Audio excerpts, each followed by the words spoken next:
Il y a trois principales indications actuellement en arthroscopie de hanche, il y en a plus mais c'est les principales. Le conflit de hanche, conflit par effet CAM et par effet tenaille, et souvent les formes sont mixtes, c'est le gros des indications actuellement. Une indication qui monte en ce moment, c'est les ténotomies du psoas, parce qu'il y a notamment les chirurgiens non arthroscopeurs qui mettent beaucoup de prothèses de hanche, qui peuvent faire cette opération qui est assez simple à réaliser et qui rend bien service. Et quelque chose encore assez confidentiel, mais qui devrait se diffuser dans les années à venir, c'est les endoscopies extra-articulaires, toute la pathologie de la bourse, les bursectomies endoscopiques et surtout les réparations de fessiers, ce qui s'apparente un peu à la pathologie de la coiffe des rotateurs de l'épaule.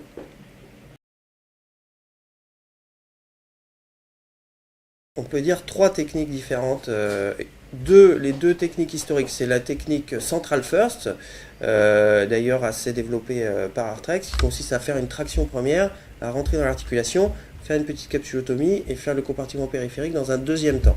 La technique périphérique First, qui a été développée notamment à Paris par Boyer et par Dienst en Allemagne, qui consiste à rentrer d'abord sans traction dans le compartiment périphérique.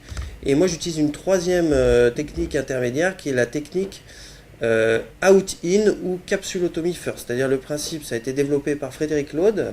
Le principe c'est de faire une endoscopie extra-articulaire, donc on rentre pas dans l'articulation, on se met au contact de la capsule, on ouvre la capsule, le premier geste c'est le geste de capsulotomie.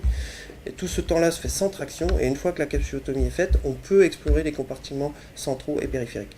Donc c'est les trois actuellement techniques qui existent, sachant que la technique que je vous décris, capsulotomie first ou out-in, quelque chose qui a été développé en France et qui prend de plus en plus d'importance, mais qui est encore peu décrit dans la littérature scientifique. Les deux techniques principales, c'est le central first et le périphérique first.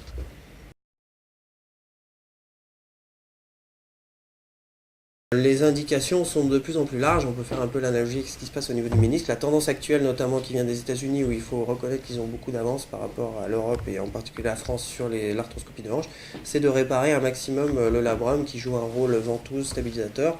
Alors il n'y a pas encore d'études à très long terme qui prouvent que ça diminue le risque arthrosique comme au genou, mais les résultats, il y a pas mal d'études à court et moyen terme qui montrent que les résultats des sutures sont au moins aussi bons que les résultats des résections du labrum. Et la logique est quand même de reconstruire l'anatomie. Donc les indications sont de plus en plus larges, pas systématiques. Quand un labrum est très dégénératif, ça ne sert probablement à rien de le réparer, en particulier chez des patients au-delà de 35-40 ans. Mais la tendance actuellement, c'est de réparer de plus en plus. Comment on utilise les pinces automatiques Scorpion labrales qui sont très adaptées pour ça. On peut faire 2-3 points tous les 4-5 mm et le labrum est réinséré sur des systèmes d'encre type push-lock 2.9 résorbable. On peut mettre une, voire deux ou trois angles selon la taille de la lésion du labrum.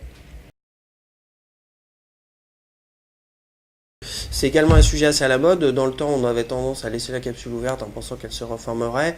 On a récemment constaté qu'en fait, c'est pas comme sur une prothèse. Elle ne cicatrise pas forcément. Il y a souvent des problèmes de défects capsulaires. Je pense que chez des hommes assez raides, ça pose pas vraiment de problème. Chez une femme hyperlaxe, ça peut poser problème. Dans les cas extrêmes, il y a même eu certains cas de luxation post-opératoire décrits. En général, c'est des erreurs d'indication, mais quand même. Donc la tendance actuelle, c'est de le réparer, moi personnellement, quasiment de façon systématique, sachant que une capsulotomie est quasiment systématiquement réalisée quand on opère un conflit de hanche. Donc au moins faire un point de rapprochement, voire deux. Je pense que dans la même idée de reconstruire l'anatomie, c'est quelque chose qui va se développer dans les années à venir. Donc pour ça, on utilise une pince, il y a une pince spécifique Scorpion capsulaire associée à un fiber stick ou deux points en U sur la capsule.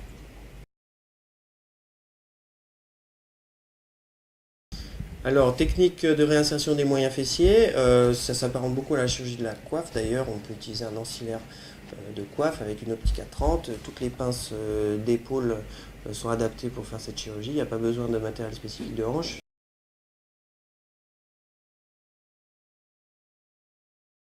Le principe, c'est de faire une bursectomie endoscopique au shaver et ensuite de réparer le tendon sur le grand trochanter. On utilise pour cela des encres bio-corkscrew. On peut faire une technique simple rang ou une technique double rang speed bridge, mais c'est moins souvent nécessaire car le plus souvent il s'agit de rupture partielle et une réparation side to side sur une ou deux encres est suffisante. Pour la formation d'un jeune qui voudrait se lancer dans l'arthroscopie de hanche, Je recommande chaudement les cours sur sujets anatomiques, notamment organisés par Artrex, les cours internationaux à Munich, qui sont très bien. Moi, c'est comme ça que j'ai fait personnellement. Et surtout pour cette chirurgie où il y a peu de cas il en voit assez peu au cours de leur formation, assez peu de cas sont opérés dans les hôpitaux universitaires. Et donc ça permet avant de se lancer de mettre en pratique la théorie justement sur le sujet, de se mettre en confiance avant de faire son premier cas. D'ailleurs, on organise un cours dédié aux chirurgiens français, cours Focus, qui aura lieu en septembre, semble-t-il. Et ensuite, il est aussi possible, et c'est assez complémentaire, de venir voir des chirurgiens pour voir comment ça se passe en pratique au bloc.